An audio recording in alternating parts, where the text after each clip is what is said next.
Oke, mari kita bahas ini. Di Bali ada sebuah gunung yang sebentar lagi akan ditutup total. Ini bukan gunung berapi ya, tapi penutupannya ini bakal berdampak ke kita semua setiap hari. Kita lagi ngomongin TPA Suwung, dan pertanyaannya sekarang jadi simpel banget. Setelah ditutup, sampah kita mau dibuang kemana? Coba Anda bayangin deh, ada sebuah struktur setinggi gedung 10 lantai. Selama puluhan tahun, struktur ini tumbuh makin besar, makin tinggi, jadi salah satu pemandangan yang paling kelihatan di Denpasar.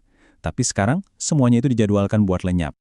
Betul, 35 meter. Ini skala yang luar biasa besar, dan ketinggian segini tuh nggak muncul dalam semalam.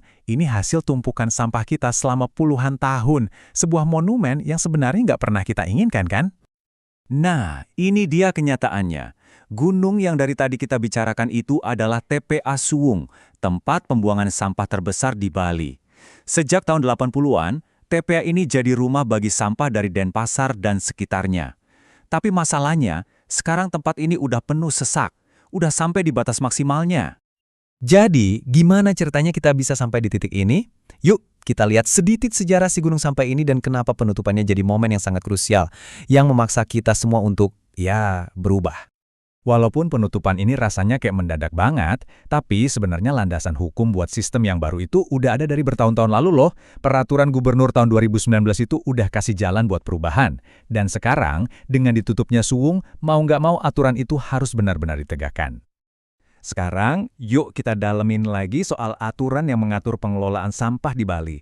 Dan yang paling penting, apa artinya ini buat kita semua? Buat saya, buat Anda sehari-hari. Nah, ada konsep yang namanya pengelolaan sampah berbasis sumber. Sebenarnya ini bukan ide baru, peraturannya aja udah ada dari 6 tahun yang lalu. Intinya, simple. Tanggung jawab ngurus sampah itu digeser. Bukan lagi cuma urusan TPA di ujung, tapi dimulai dari sumbernya. Ya, dari kita semua. Jadi ini nih bagian paling krusialnya buat kita. Menurut aturan itu, setiap rumah tangga sekarang diwajibkan buat misahin sampah jadi 5 kategori ini. Ini bukan lagi pilihan atau imbauan, tapi sebuah kewajiban. Terus apa konsekuensinya kalau kita nggak nurut? Nah, ini dia. Aturannya tegas banget. Kalau sampah Anda nggak dipilah sesuai aturan, ya petugas nggak akan angkut. Sesederhana itu, sampah Anda bakal tetap di depan rumah. Oke, sistem lama berakhir.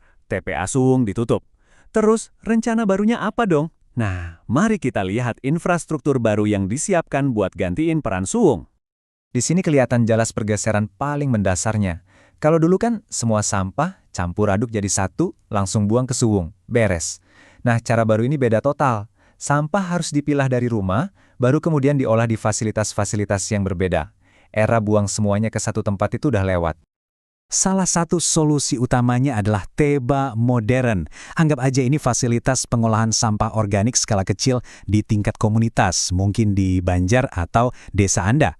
Tujuannya apa? Supaya sampah organik kayak sisa makanan itu nggak perlu lagi diangkut jauh-jauh ke TPA, tapi bisa diolah langsung di lingkungan kita. Dan rencananya ini nggak main-main. Pemerintah Kota Denpasar itu berencana membangun 4.700 fasilitas TEBA modern ini di seluruh kota. Banyak banget kan?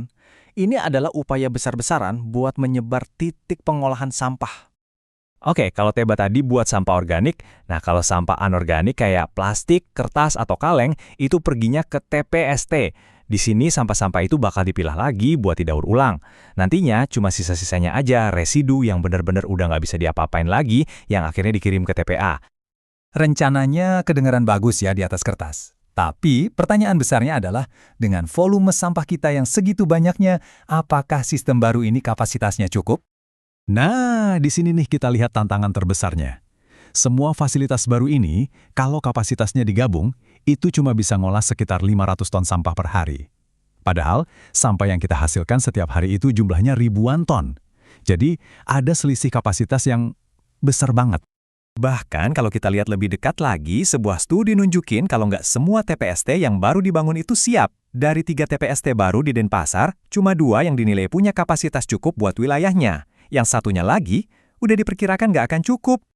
Pemerintah sadar kok soal kekurangan kapasitas ini. Makanya, strategi jangka panjangnya adalah terus memaksimalkan fasilitas yang ada sekarang sambil ngusulin solusi yang lebih besar, yaitu insinerator berteknologi tinggi. Ini dianggap sebagai solusi pamungkas buat menangani residu secara efisien. Oke, kita sampai di bagian akhir. Mari kita lihat visinya. Apa yang akan terjadi setelah gunung sampah yang melegenda itu akhirnya benar-benar hilang. Dan ini dia tujuan akhirnya, sebuah transformasi yang luar biasa. TPA Suwung yang sekarang jadi masalah lingkungan selama puluhan tahun, visinya di tahun 2027 nanti bahkan jadi taman kota yang hijau yang bisa kita nikmati bareng-bareng. Dari masalah jadi sebuah warisan perubahan. Pada akhirnya, semua peraturan canggih, teknologi baru, dan infrastruktur megah ini, semuanya bergantung pada satu hal, kita. Rencana untuk masa depan Bali yang lebih bersih itu sudah ada di depan mata. Pertanyaan terakhirnya bukan lagi apa rencananya, tapi apakah kita sebagai masyarakat siap menjalankan bagian kita? Jawabannya ada di tangan kita semua.